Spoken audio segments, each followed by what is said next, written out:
Welcome, everyone. Thanks for tuning into ANA Webinar Wednesdays. Today's presentation is Data Deep Dive, Activating First-Party and Third-Party Data Like a Pro. We have three presenters today. Our first, Gar Smyth, Vice President Global Marketing Head at dataxu. Gar brings more than 20 years of experience to dataxu, where he sets global marketing strategy to drive demand for and awareness of dataxu's industry-leading programmatic marketing software. As dataxu's Vice President of Marketing, he oversees all marketing, demand, and lead generation content and sales enablement. At dataxu, Gar's primary focuses are on increasing dataxu's market share, educating dataxu's Fortune 1000 customers, and delivering a seamless message to all dataxu audiences around the world. Our second presenter is David Wells, a digital media executive with 10-plus years experience. Presently, he oversees Acxiom's partnership with some of the most notable DMP and DSPs in the industry, including dataxu. While at Acxiom, he also managed partnerships with the world's largest agency holding company, as well as the largest independent agency. Prior, David managed agency partnerships with several well-known media platforms and provided audience solutions.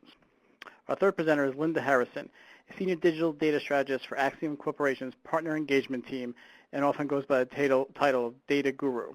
Her responsibilities include the ethical and appropriate use of third-party data and best practices for effective digital campaigns across all publishers and platforms. Linda also oversees an RFP and digital hotline for recommendations and strategy for targeting using Acxiom third-party data. It is now my pleasure to turn things over to our presenters. Gar, I think you're up first.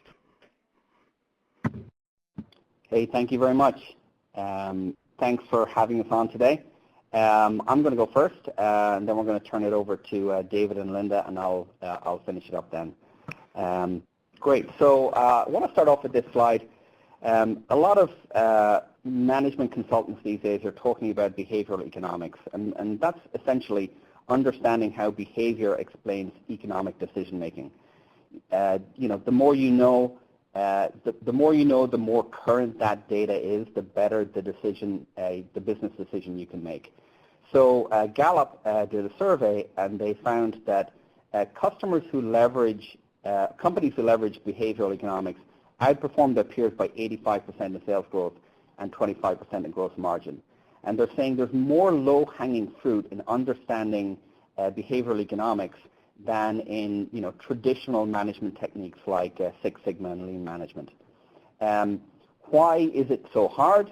McKinsey followed up that research from Gallup, and they found that most companies are only using a fraction of their data.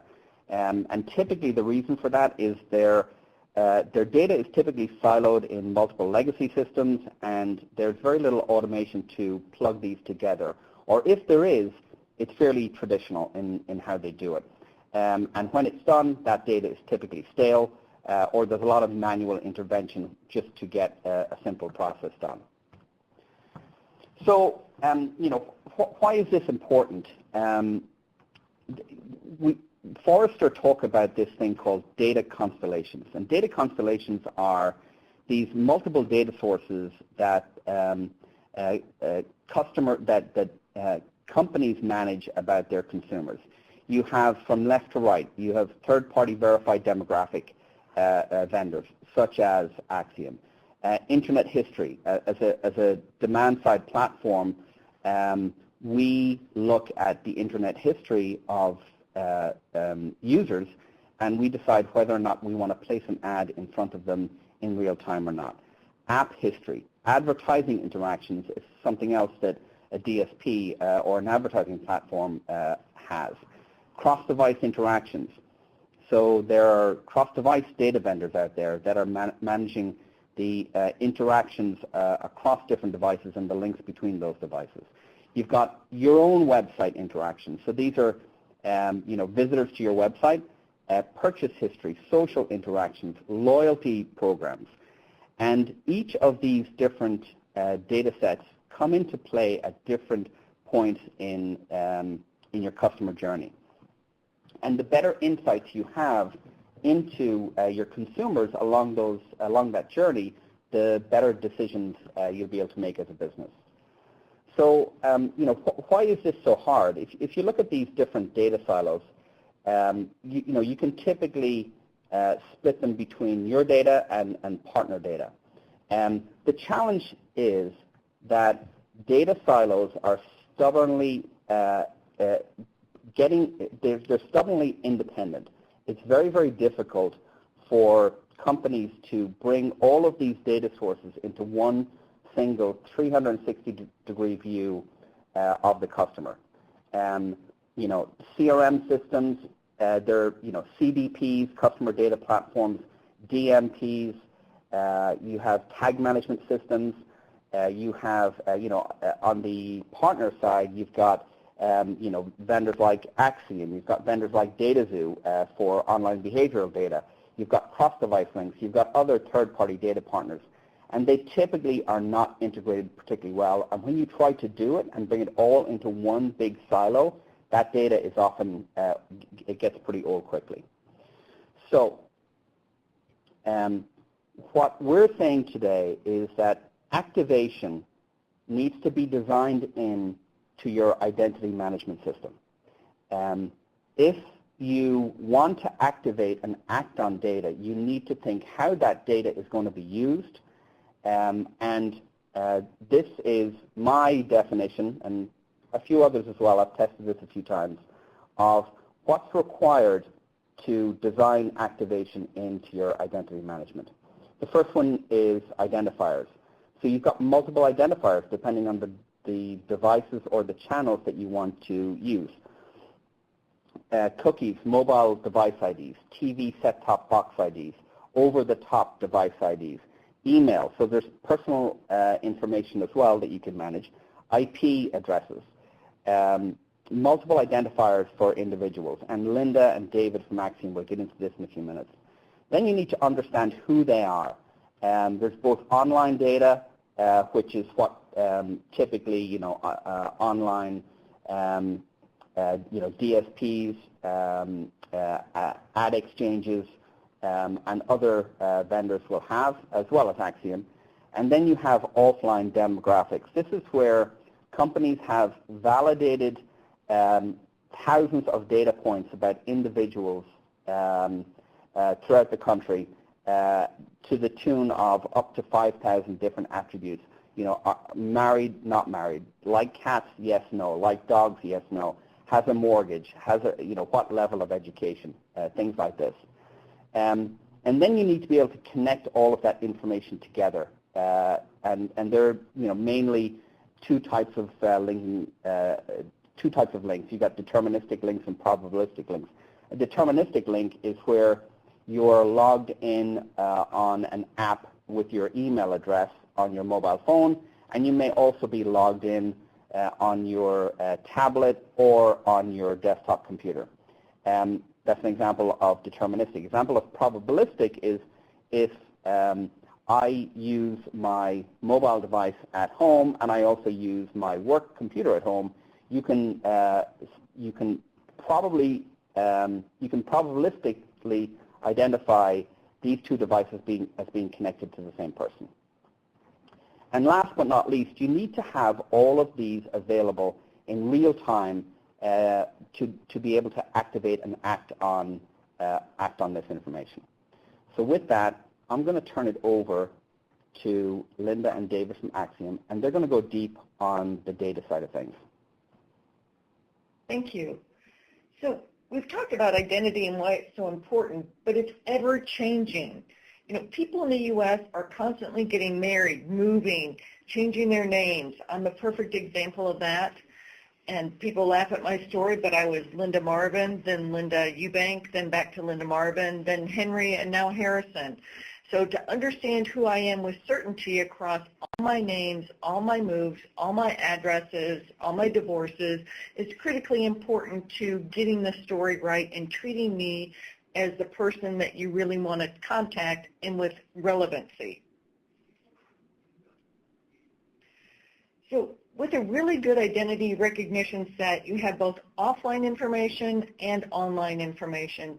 You need to marry the two stories together. So to know who I am over all my history, so you want a data provider that has more than just the last 5 years, because I've changed more than that, right? So if you have older CRM data sets that I reactivate my account, you want to know, oh, that Linda Marvin Henry Harrison girl, oh, that's who we have now in this state versus that state. You want lots of scale, right? You want to be able to find pretty near every adult in the U.S. And then in the online world, you want to have deterministic matching. We want to make sure that we really are matching the right people, or if they're using probabilistic, you want to better understand their rules. You want to make sure that they have an identity graph that's across all devices. And you want to make sure it's got that scale again, right? Because you want to make sure that we're meeting your goals, that you're not going to have a campaign that falls flat because you can't even spend all the money fast enough. So those are some of the key identity requirements. Now we wanted to have an audience poll question, and you should see it on the right-hand side. And if you want to go ahead and take that poll. And the poll is open, so we definitely encourage everyone to go ahead and vote. Linda, I'm not sure if you want to read the question and the answer options for folks. Sure. So does your organization have first-party data that your marketing department can use to target customers and prospects? So the first answer is yes. I have lots of first-party data, and I'm already using it. And that looks like that's winning so far. B, my organization does not have any first-party data, so that would mostly be like CPG-type clients. C, my organization has first-party data, but I am or have been unable to activate it. D, I hear talk about first-party data, but I'm not sure how it applies to me, or no vote. And we'll keep the poll open for about 10 more seconds.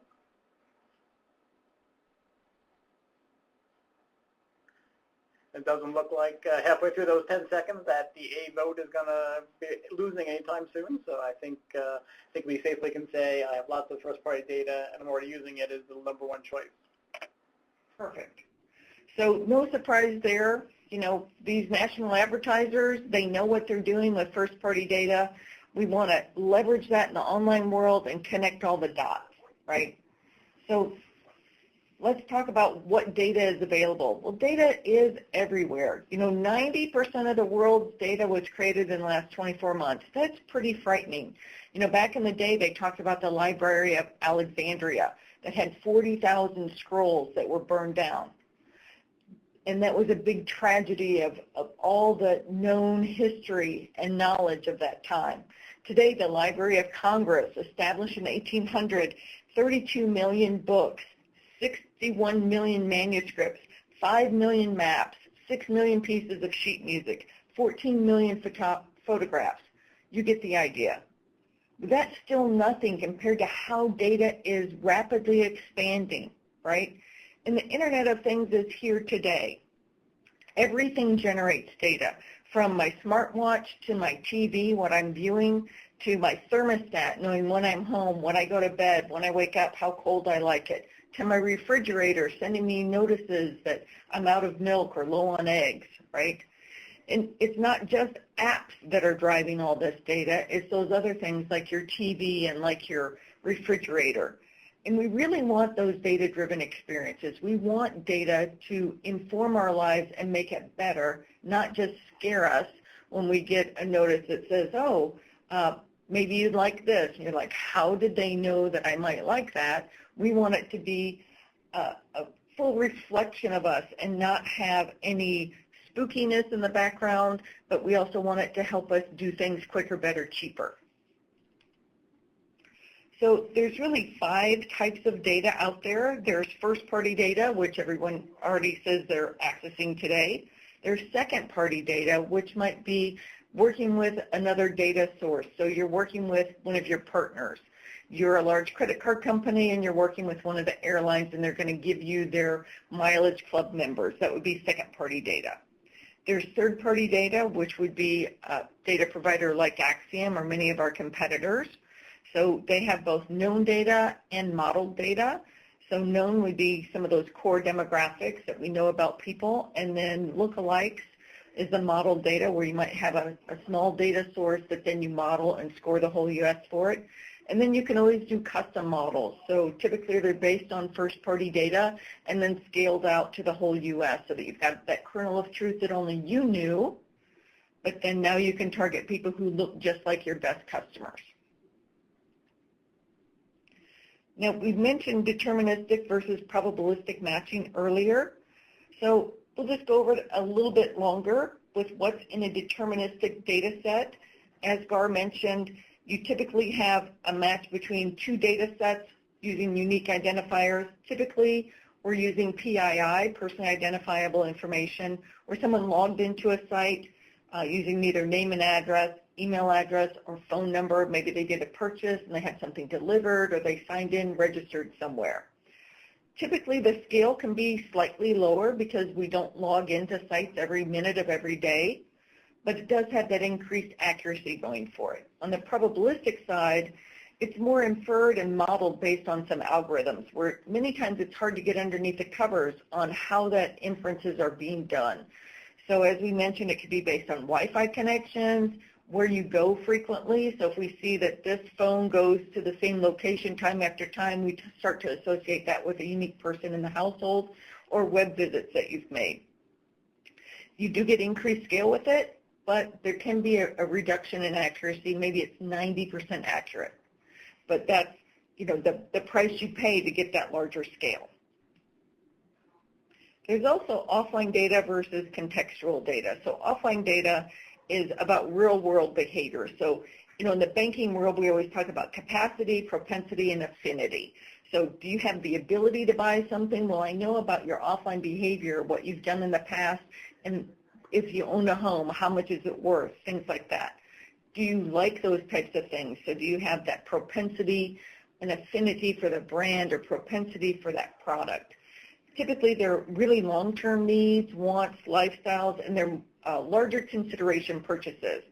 On the contextual side of the house, it's more online behavior based. So it's your search, your purchases you've made, have you abandoned shopping carts?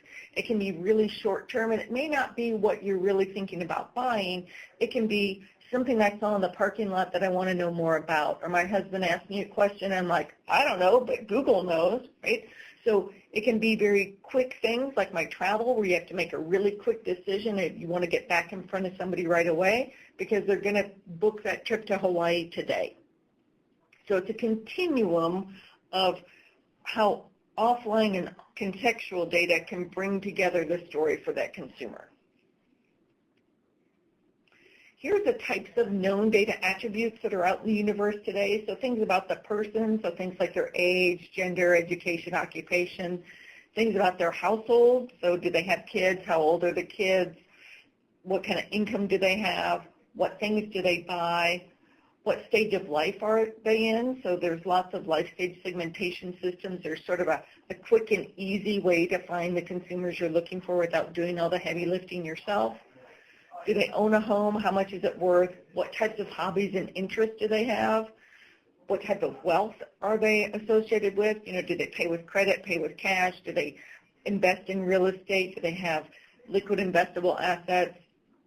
Are they technology snobs? Are they out in front of the Apple store for the next phone, or in front of the Samsung store when they're going to release the Galaxy 8 or the 9, right? And then life events, which often trigger a lot of purchases. So becoming a parent, buying a home, moving, those are all life event type things that can really trigger purchase behavior.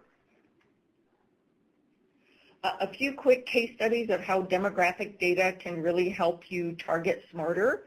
So working with the Florida Panthers, they wanted to target their own database using demographics because their ticket sales were not where they really wanted it to be.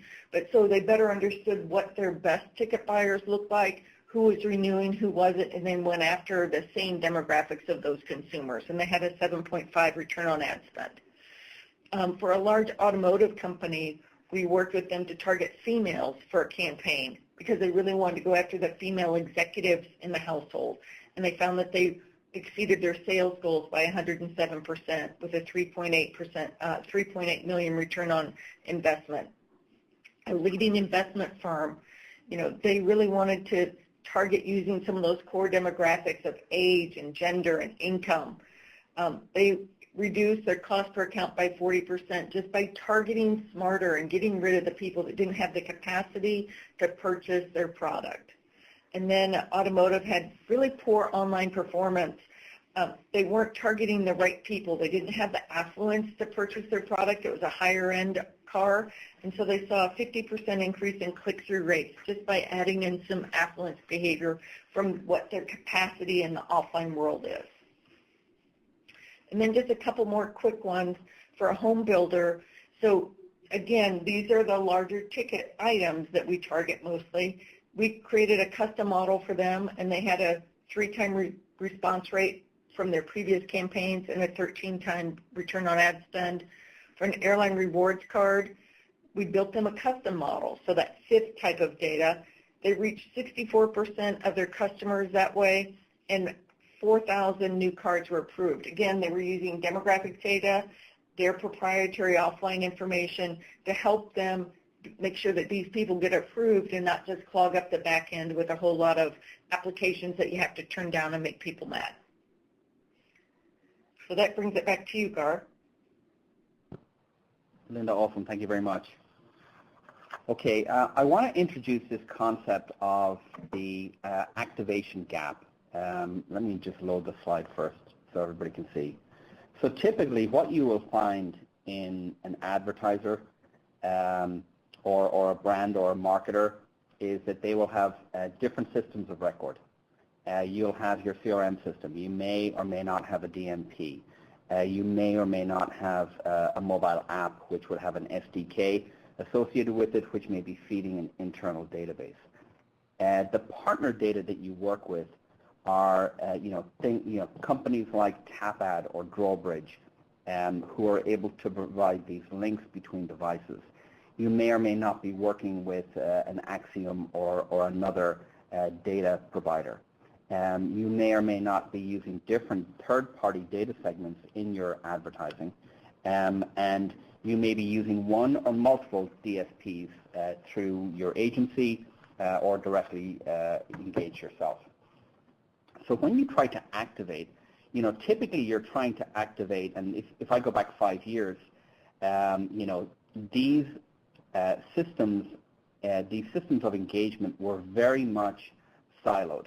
It was very difficult to target the same audience across these different silos here.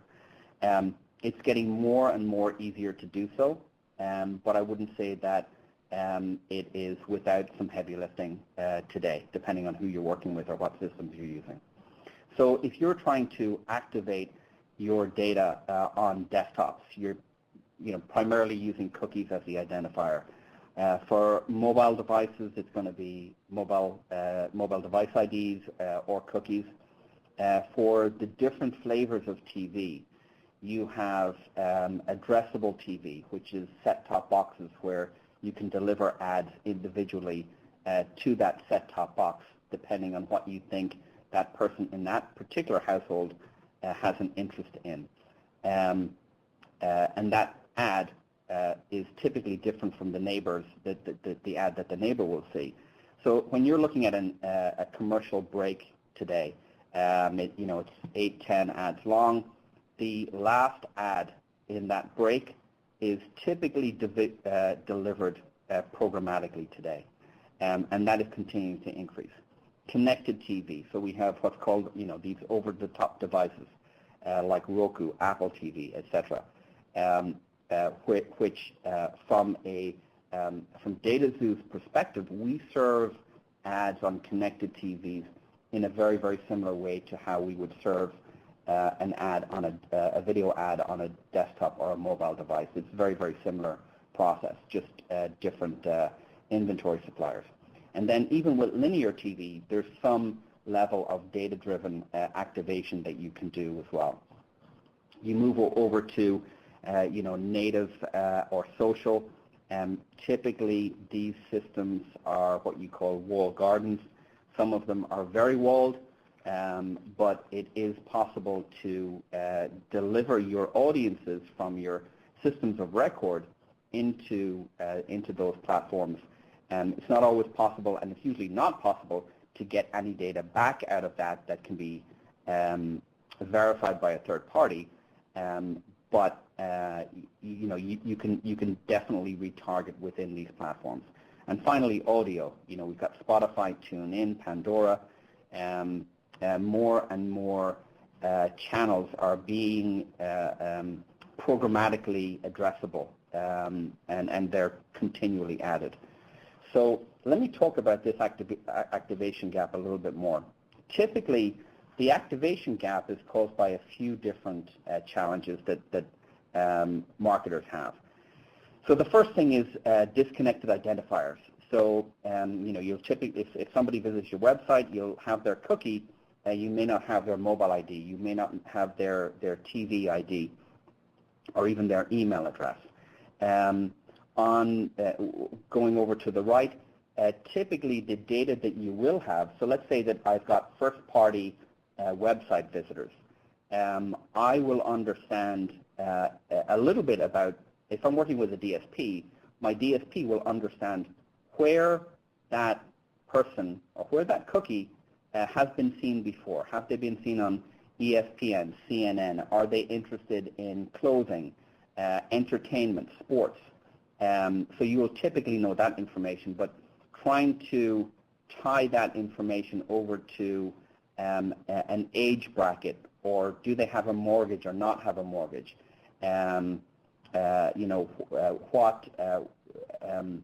What education do they have? That's typically difficult to do.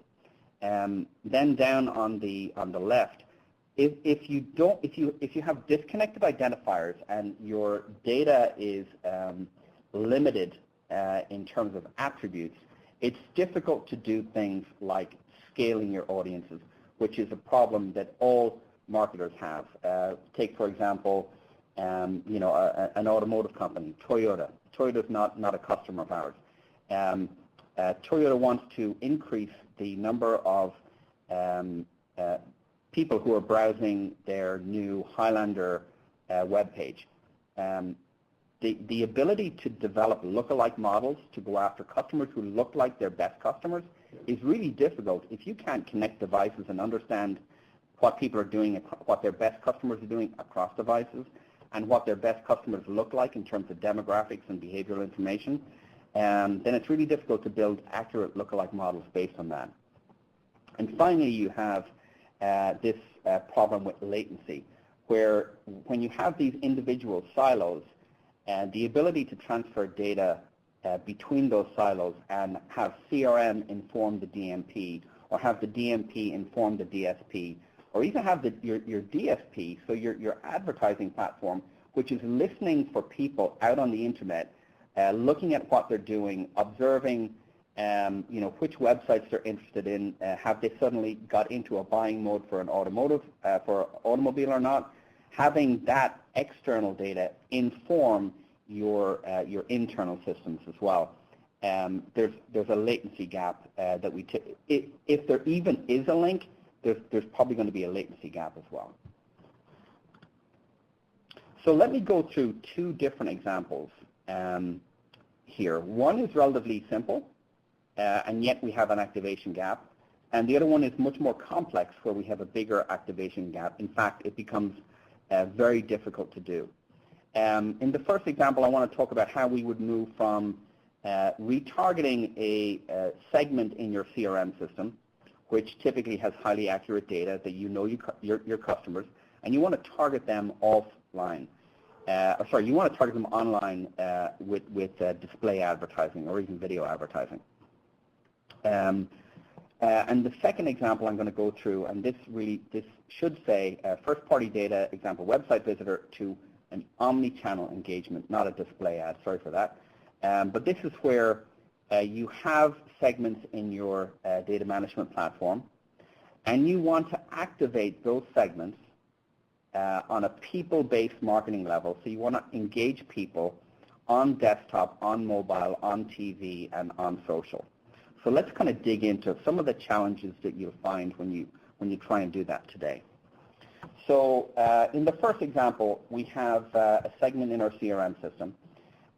We want to activate that segment. Maybe it's a loyal customers and you want to present them with a new offer as they're browsing the internet. So the first thing, the good news is that the data that you have in your CRM system is probably going to be pretty accurate. If you don't have accurate data in your CRM system, that's probably the first place to start. So speak to an Acxiom or another data vendor to make sure that you do have good, accurate data in your CRM. But the good news is that the chances are that your segment will be pretty accurate. The other good news is that you can transfer or match your email addresses in your first-party data segment over to cookies and target them via that. You need to work with a live ramp, which is part of the Acxiom family. Then you move over to scale. The challenge with going from email to cookies is typically you're going to have some level of drop-off. I've seen it as high as 60% drop-off, but sometimes it's better than that. But you're going to have typically a drop-off of anywhere from 40 to 60. So your scale will not be the same size as it was in your CRM system. And finally, if you want to translate emails to cookies, you're going to have a latency challenge as well. It typically will take anywhere from 2 to 7 days to turn around a data segment when you're doing that transfer. So let's look at a little bit more of a complex example, and this is what marketers are trying to do more and more of, this people-based marketing. And in this example, you have a DMP, and you have defined your segment in the DMP. And you want to activate, you want to find the people or the identifiers in your DMP, and you want to map that and engage people on their laptops, on their tablets, on their mobile devices, possibly on TV, and also in some of the social platforms and walled gardens. So this is where it starts to get a little bit more complex. I couldn't build a slide in an easy way to show, but let's go through some of them. So when you look at data accuracy, if you have a first-party DMP, your kind of bare bones DMP, it's capturing data from your website and you're segmenting people from your website into different segments. So typically, your data accuracy will not be enhanced by offline data that you have about those website visitors. You will have little or no kind of real-world demographic data there. So you're already limited to kind of online behavioral. This is not, of course you can get that data into your DMP, but just looking at a basic use case here. When you try to do an ID match, then you've got multiple different matches that you're trying to do. On desktop, you're doing cookie-to-cookie matching, because if you want to activate the cookies that you have in your DMP, the DSP, the activation layer, will need to understand and match all of those cookies, and you'll have a drop-off there. When you get down to mobile, you're doing cookie-to-cookie and cookie-to mobile device ID. On TV, you're doing cookie to set-top box or cookie to device, device ID like an over-the-top device, and then all of the native platforms, they have different ways to push segments in, different identifiers you can use when you push them in. But you're going to have, so for example, for Facebook, you can inject audiences into Facebook with device IDs. When it comes to scale, you're massively dropping off in scale depending on the channel and depending on the type of match that you're trying to do. In terms of latency, if you have, as a DSP, we have direct connections into DMPs. We work with multiple DMPs, Crux, Adobe, BlueKai, you name it. So we already have kind of pre-built integrations there, and we have pretty high match rates. But you should definitely look at that. But that would be immediate. When it comes to mobile, it kind of depends on how good the connection is between the DMP and the DSP. And then TV, very few companies are doing TV well today. It's possible to do, but I mean, up to a year ago, we had one person on our TV team here who literally used to email files around trying to build and match the segment between and David and Linda know this well because we work with Acxiom to automate that process. But it took a while to transfer a first-party audience to over to TV. And then with social, the social platforms want you to use their native tools to target. So it's not particularly easy to do integrations, but there are companies like 4C out there who are making it a lot easier to build those integrations and inject your audiences directly into the platforms. So I had an interesting conversation with an analyst last week where we talked about this challenge, and he is seeing it more and more that there is no solution to data silos in terms of the one system that will bring it all together, and you can store all of your information in a single system to get a 360-degree view of your customer. So what we talked about, he talked about this centralized graphing layer.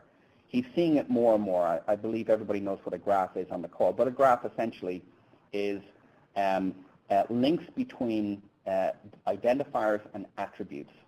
And it's typically housed in a big data system, and you're able to make these connections in real time. So if we look at this system of intelligence and activation, so what would that be? It's a centralized graph technology.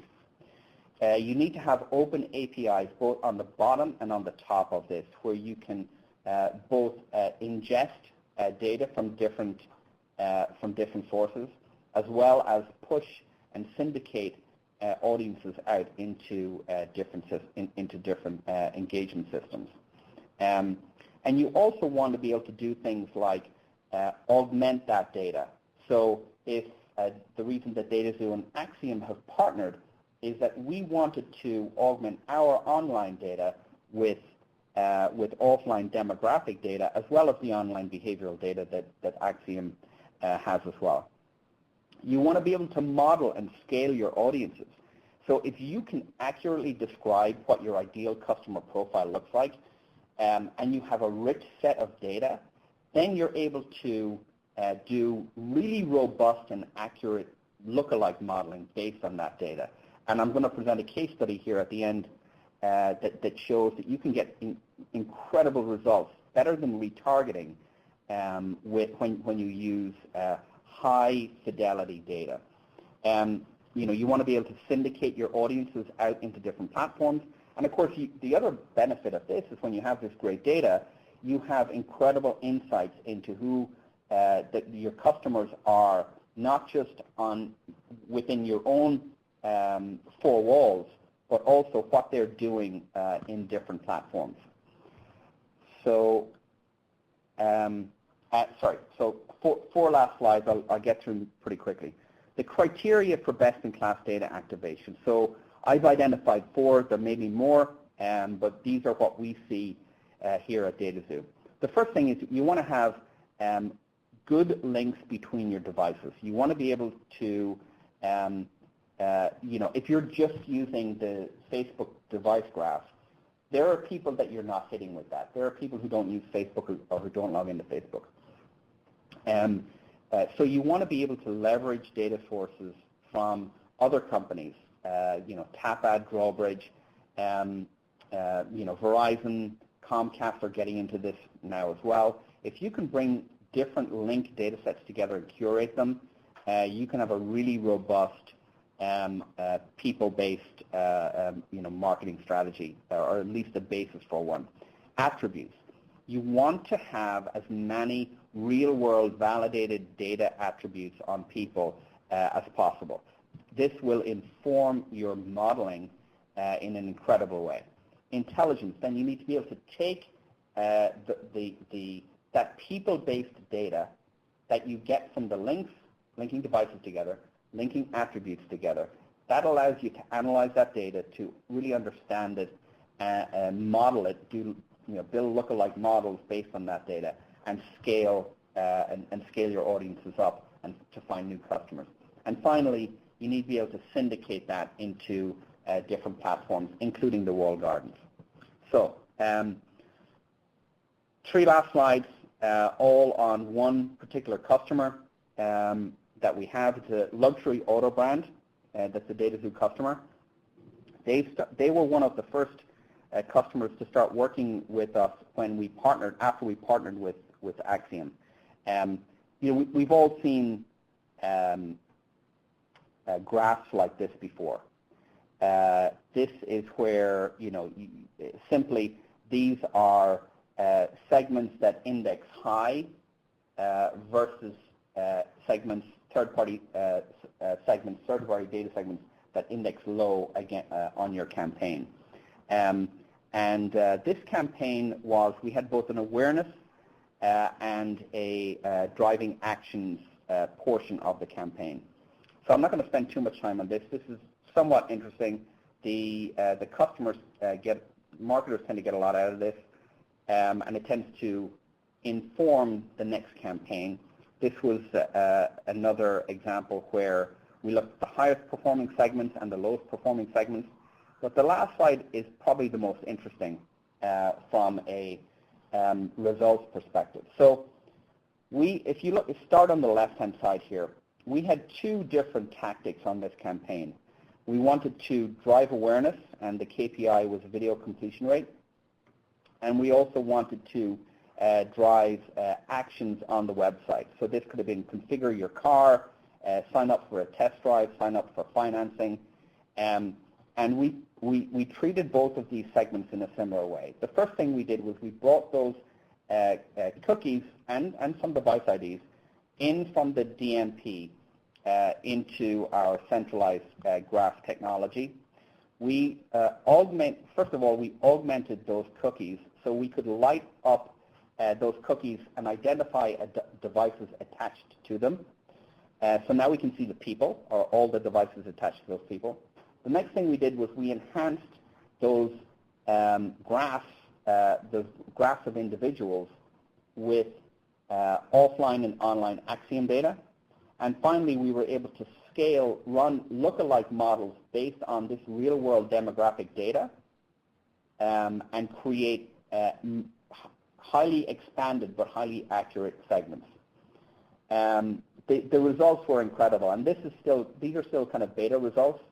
On the awareness, we saw the Acxiom-based lookalikes performed better than retargeting, to the tune of 76% video completion rate versus 70% for retargeting. On the actions, it was even more pronounced. This was a CPA, so a cost per acquisition, cost per action. We saw $20 versus $90 versus retargeting. This is very counterintuitive. You always know, if you're an advertiser, you know that retargeting is probably going to be the best performing tactic on your plan. We saw incredible results when we started to use this real-world data in our campaigns. And that's it. I think we're ready for questions. Thank you. Thank you very much, Gar, and thank you very much, Linda. Appreciate it. Great, sorry, that's David. Great presentation. We definitely have time for questions. So just remind everyone that the presentation will be posted to the ANA website within a couple of days, and a recording of on-demand viewing will be available on the ANA website within 5 to 7 days. So please go ahead and submit your questions to the Q&A window, and we'll get started right now. So our first question, and I think Gar, this one's for you. So can you elaborate a little bit more on how dataxu creates lookalike models for their clients? Thank you. Yeah. So we have 2 ways to develop lookalike models. The first way is where we look at the past browsing history of your audience. So you have a seed audience. These may be people who have converted on your website. We look at the past browsing history of those people, and we identify other people who are not in your first party and index the browsing history and find people who have a similar browsing history. So that's our basic lookalike modeling. The other lookalike modeling that I talk about here in this slide is where we have looked, so we take, again, a first-party audience. We map that and connect that to the Acxiom data set, and the Acxiom data set has 5,000 attributes. Do they like cats? Do they like dogs? Do they have a mortgage? What age are they? And we identify the features or characteristics of the first-party audience, and then we find individuals who look exactly like that or index very, very high. And we create segments based on that. And using that methodology, that's what we did here in this luxury car example. Thank you. Appreciate that. Sort of a follow-up question to that. How does the data activation work in a mobile app? Thank you. So we had one customer. They're an entertainment app on your phone, and they had a challenge where they had 3 different types of segments. They had active customers, passive customers, and non-customers. And they were trying to understand people who are logged in on desktop, people who are logged in on their laptop, people who are logged in on their mobile device. They weren't really clearly able to identify these 3, across devices on one axis, and then into which segment people fit. So typically what they found was they were serving new customer acquisition campaigns to existing customers. So they were, if I was logged in and using this particular app on my cell phone, I was being targeted as a new customer on my laptop. So what a centralized graphing layer allows you to do is to make those connections so that instead of having a Venn diagram of different audiences, new customers, non-customers, passive customers, and active customers, we were able to clearly separate out the people-based audiences, and we did that by doing an integration directly with the SDK, and we were able to identify people who had the app installed, who were using the app, who weren't using the app, and we worked with this particular app provider. They brought in a DMP. They worked with us to integrate that DMP into our system, and they went down from 27 vendors down to 6 vendors, I believe now, that they're using in their new customer acquisition strategy. Thank you. Appreciate that. Your next question, maybe the folks at Acxiom want to take a shot answering. The question is, can you help tell a client side marketer how to better understand their best, worst, and lost customers through data? Sure. So we actually have a product and service at Acxiom, a series of products and services that we do called a data portrait analysis, in which case we take the client's first-party assets and we append our third-party data, and then we index those different customers or loyalists against the U.S. population or against one another or against a model of their competitive set. And so in many cases we can look at various customers and who they are and help those clients understand, okay, who are those people that are my strongest customers and how should I target them across the internet or across various channels like mobile, social, and television. And we can do that according to product type or different types of segmentation. And then also a lot of clients will ask us, help me to understand my lapsed customers and why they lapsed. And we'll do an analysis of those customers as well and then say, well, here, this is how they differ against your strongest customers or your core constituency. And, the differences or the nuances in those customers are X, Y, and Z. And here's what you should do to message them or to sort of reignite that narrative with those customers. We'll also look at, as I said, those customers are two types of customers against a model that we've created of a competitive set advertisers. So if you're looking at, say, a large retailer like Kohl's, they might want to look at a competitive set customer with Macy's, and we actually will build a model of a Macy's customer, and we'll compare that to Kohl's so that they can understand how their core customers differ and how they might want to message or conquest in a unique way. Does that make sense? I think so, David. Appreciate it. Next Yep. question, sort of as also a follow-up to that, what is the best way a brand can use data to accurately measure the results of a media investment? So I guess it depends on what the desired outcome of that investment is. So if it's just awareness, there's really one way to leverage data, and if there's an actual lower funnel transaction, there's another way. With the awareness, usually what we do is we will we'll look at the people who were exposed and who are those positive responders or neutral responders, and then we'll bump the exposures up against our entire data set, and we'll provide insights on who those individuals are, sort of like an audience report, so that they know if you're a large telco company, the people that responded positively about our new data plan, here are 1,500 attributes on those individuals, as well as permutations of those attributes as they vary across the country.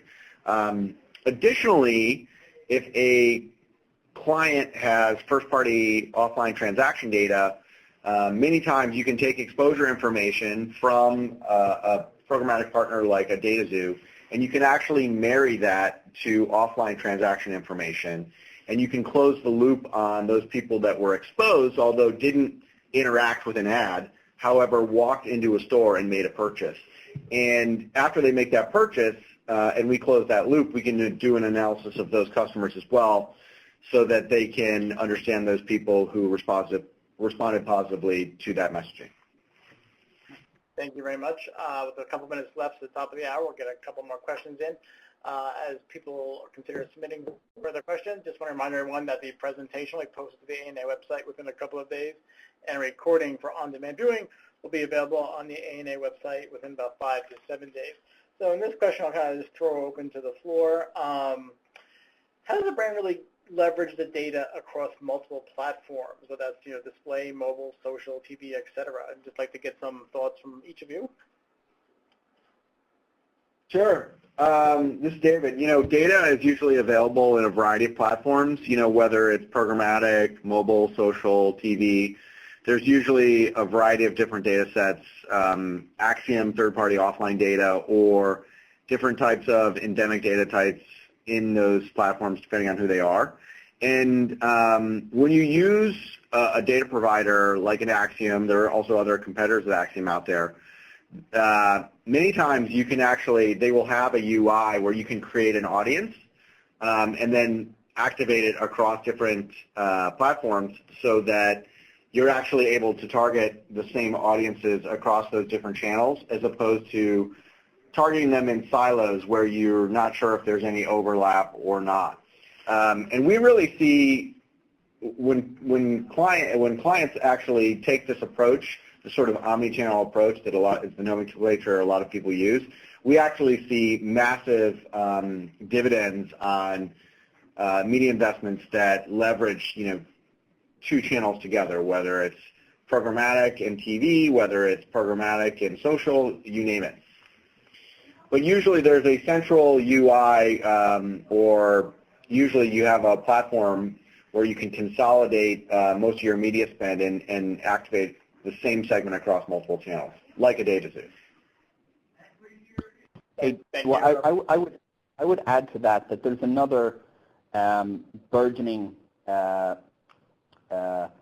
opportunity where if you can identify people across their devices, you can measure reach and frequency in your ad campaign. So the app marketer that I mentioned before is targeting people on desktop and mobile, and they are doing sequencing of video first, followed by display advertising, and controlling the frequency of both the video ads and the display ads, because they have data scientists who look at this and analyze what the optimal frequency is before people will just, they will either convert or ignore. And they have been able to increase the reach and redeploy budgets from different channels to increase their reach instead of just pounding the same people again and again and again with ads. So, this cross-device allows you to really control your budget at a precision that people have not been able to do before. Thank you. Appreciate that.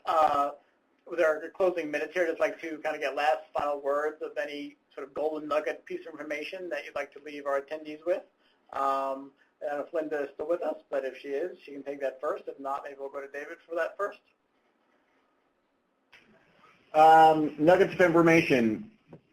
I would guess, there are a lot of data partners out there, and I would be wary of the ones that tell you they can do it all.